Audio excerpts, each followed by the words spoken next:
Eu tava ali com uma amiguinha, eu olhava pra amiguinha e eu via que o pai dela ia morrer. Mas como que você via isso? Assim, eu via e o espírito falava, ó, o pai dela vai morrer, avisa ela. Só que assim, a minha mãe e meu pai, eles não entendiam o que tava acontecendo. E quantos anos eram que você tinha mais Nessa ou menos? época ali, que eu lembro até hoje, que era uma tal de Nath, se eu não me engano, o pai dela era caminhoneiro. Tá. E eu vi a morte do pai dela e falei. E ela fez um griteiro, a guria começou a chorar, desesperada, correu pra mãe dela, eu apanhei da minha mãe, que eu tava falando as coisas pra guria, eu disse, mas é verdade? Mas eu não tô mentindo. Mas eu não tô mentindo. E a mãe disse, tu para que isso ali é demônio que tá ali no teu redor. E eu dizia, meu Deus, né, não sei o que tá acontecendo. Eu tinha 7 anos. Então, eu lembro de fases assim, 7, daí depois com 9 anos, eu lembro que eu previ a morte da minha bisavó, né, que é a avó do meu pai. E a pior crise da minha vida foi com 15 anos.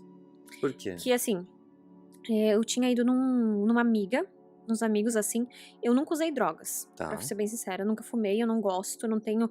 Assim, beber razoavelmente, mas eu nunca tive nenhum tipo de vício. E daí, diz a minha mãe, né, eu não me lembro muito bem, eu fui nessa amiga, voltei pra casa, eu lembro que eu comi um pão, até hoje, com mortadela, quase morri comendo, só tinha aquilo na época, no caso. E eu deitei e dormi, e era umas 7 horas da noite, assim, eu levantei, o meu olho, ele tava preto, sabe quando tu vê que tu encarna alguma coisa? Sim. E eu levantei e veio um espírito em mim, e aquele espírito era zombeteiro.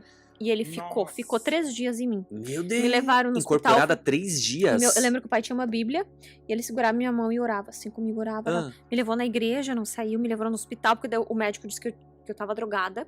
Fizeram o exame, não tinha nada no organismo, nada. Daí depois levaram eu no psiquiatra pra ver. O psiquiatra, o neurologista, descartou qualquer hipótese de qualquer coisa. E aí depois passou... E eu comecei a ter pânico, por exemplo. Eu tinha medo de sair porque eu achava que o espírito ia incorporar. Ou seja, eu já era médio de incorporação, só que eu deixei, pela farra da adolescência, aquele espírito entrar em mim. Eu devia ter barrado, controlado. Aí eu comecei, assim, a ficar com trauma de ir nos lugares, porque eu achava que daqui a pouco um coisa ia se encostar em mim. Nessa época você não estudava nada de Mas espiritualidade. capaz, eu era, assim, uma pessoa totalmente Deus o livre isso aqui. Isso aqui era do demônio pra mim. Eu fui ensinada assim. Que Deus o livre, eu falava em carta, eu queria queimar. Eu abominava isso, porque eu fui criada desta forma. Mas você tinha a ciência que você tava com encosto, digamos? Existia já essa ciência pra você ou não era uma coisa meio... Não, pra mim era tipo assim, um diabinho que incorporou em mim, que eu tô... Daí um pouco eu pensava isso, só que assim, ó, eu ia pro umbral e voltava. Esse bicho me levava pro umbral pra ver como é que é. Eu gritava, meu pai disse que eu gritava aqui no inferno, tá queimando. E depois eu saía daquilo. E o espírito, ele falava assim, ela não vai ajudar o mundo. Eu não vou deixar, porque ela vai ser uma pessoa muito grande, eu não quero deixar. Naquela época já eles falavam isso, porque eles sabiam a minha missão. E eu comecei a entrar... Daí foi que eu comecei a entrar em depressão. Meu Deus. Porque aí eu comecei a ter síndrome do pânico, disparadeira do coração. Fiz 1001 testes de coração, porque eu achava, eu tenho um problema cardíaco.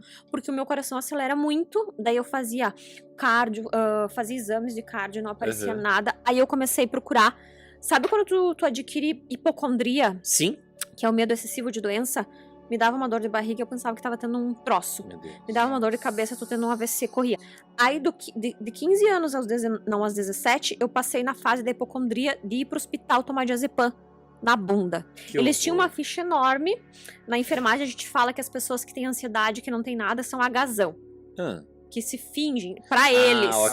Eles falam que um agazão. Eles só faziam isso. E eu entendi aquele termo porque, né? Eles achavam que você tava lá forjando qualquer situação. Que eu era, chegou a doida.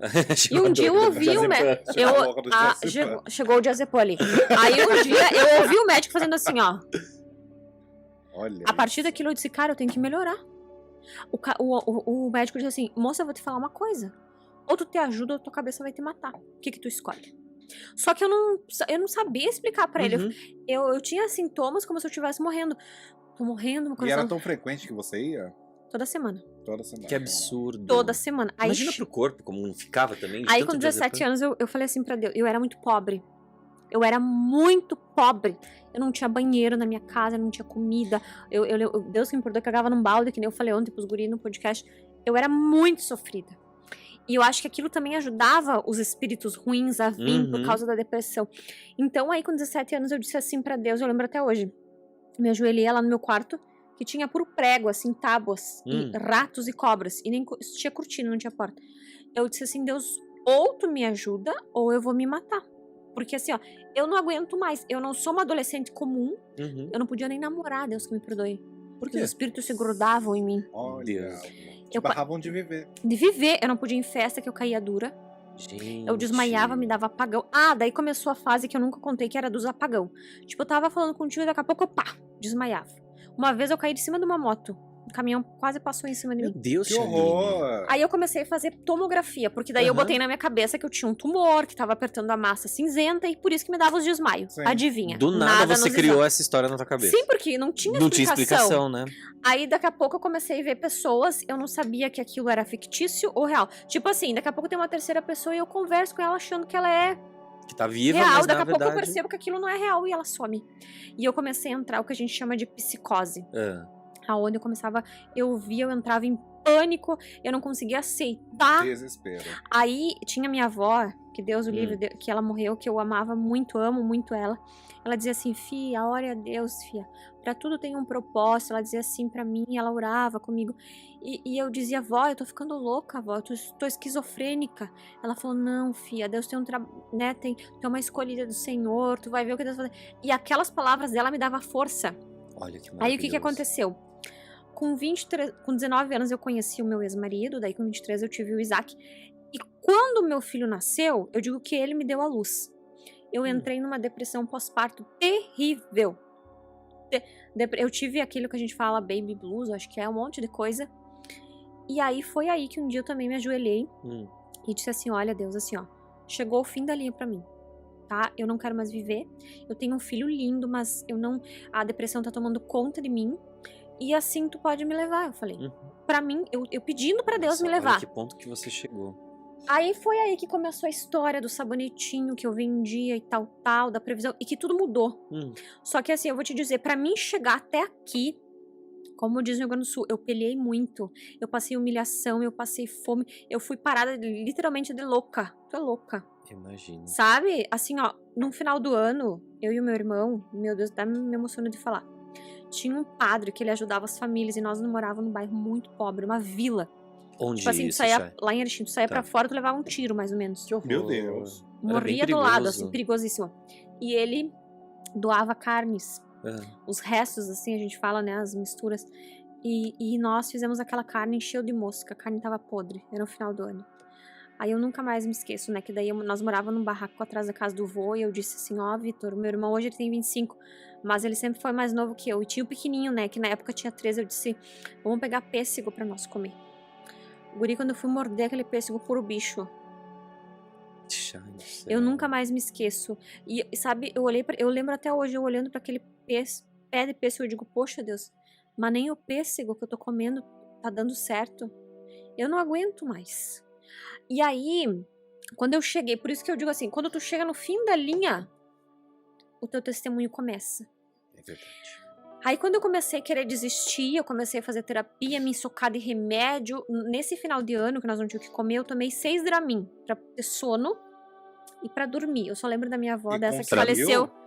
Sim, eu só lembro da minha avó dizendo, filha, feliz, né? Feliz ano novo e tal.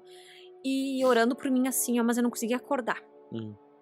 Então, aí com 23 anos, depois que, né, que eu saí de lá daquela casa, fui morar com meu ex-marido e tal, eu expliquei pra ele, eu disse, né, olha, eu tenho mediunidade, eu não sou uma pessoa comum e eu queria que tu me ajudasse. E ele foi me ajudando, ele me deu um curso de artesanato, foi aí que começou a chave virar. Foi aí que começou eu fazer as previsões e do dia pra noite eu fiquei famosa, né, e me tornei uma empresária. Só que assim, eu te digo com certeza e falo pra quem tá assistindo, não importa de onde tu veio, quem tu é, que casa tu mora, que estabilidade financeira que tu tem. Quando Deus tem um propósito, ele precisa te provar. Porque se tu não passar pela prova, não adianta tudo. Porque assim, um dia eu perguntei pra uma pessoa que até ele entrou no reality, eu disse assim, ele pediu pra mim se ele ia vencer e tal, daí diz ele, e eu disse assim, tu tem algum testemunho pra contar de vida, alguma coisa que tu... Ele olhou pra mim e respondeu assim, eu não tenho sofrimento na minha vida. Eu não tenho testemunho. Como assim? Tu tava junto, né? Eu sou super feliz, eu não sofri nada na vida. E eu olhei pra aquela arrogância, eu disse, bom, meu filho, eu sinto muito, mas tu não vai chegar nem na primeira semana. Porque pessoas não têm testemunho. São pessoas vazias. Sim, isso é verdade. Não quer dizer que tu tem que ser sofredor pra tu ser Não. alguém. Mas eu digo assim, Deus, ele vai provar aquela pessoa que ele quer dar algo muito importante. Uhum. E aí ele vai vir aonde? No meio do furacão.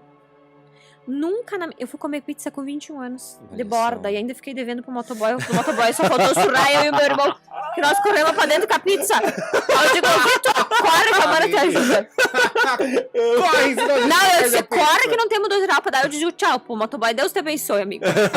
Deus lhe pague. Deus lhe pague, juro por Deus. Então, assim, ó, a minha história de vida, eu sempre pensando nos meus irmãos, ali no meu pai e na minha mãe, que eu queria ser, claro, a gente sabe que na terapia isso não pode trocar os lugares, Sim, né? isso é verdade. Porque cria karmas, mas eu na minha cabeça eu tinha que sustentar eles, eu precisava ajudar eles, e até hoje ajudo, né? Uhum. Então, de bom coração, eu passei horrores na minha vida. Eu tinha uma calça jeans que eu tingia, quando eu saía, tipo, os tênis brancos ficavam azul. Azul. Porque escorria, Porque- sabe Ai, aquele pozinho de 1,50? Sim, Eu deixava sim. no sol, a calça caminhava sozinha de dura. Meu Pra botar na máquina, tu tinha que pegar um cacetete pra dobrar. A gente tá risada, mas é puro sofrimento, Aham, cara. É puro sofrimento. Só você sabe. E essa questão de quando a gente chega no nosso limite, é onde a gente realmente é testado, eu acho que é o que acontece com muitas das pessoas que acabam... Só que aí tem a questão vindo que pra tem esse gente que meio, não aguenta. É, isso é verdade. Por Não que sabe lidar. tem gente que não sabe? E por isso que eu digo, a maioria das pessoas que têm depressão, que estão no manicômio, enfim, não sei se é essa palavra, né, mas numa clínica de reabilitação, são pessoas médiums. Que não foram entendidas com Verdade. o tempo. E é muito triste. Eu cheguei muitas vezes a conversar com Deus, assim, como amigo. Eu disse, o senhor trata de me ajudar aí, guri, porque tá feia a coisa aqui. Sabe? Eu falava com Deus, eu digo, senta aqui, vamos conversar, porque Deus, eu não aguento mais. E não é porque eu queria morrer, eu Uhum. queria paz. Sim. Porque, tipo assim, tu pensa, uma adolescente, que eu era uma pessoa, assim, bonita, uma jovem Uhum. bonita, eu queria ser que nem as minhas amigas, não tinha dinheiro pra ir numa janta, eu fiz enfermagem, não tinha dinheiro pra comprar um vestido, pra ir pra formatura. Então, Olha que coisa a minha maluca, vida foi né? sofrida sempre, ela nunca foi fácil.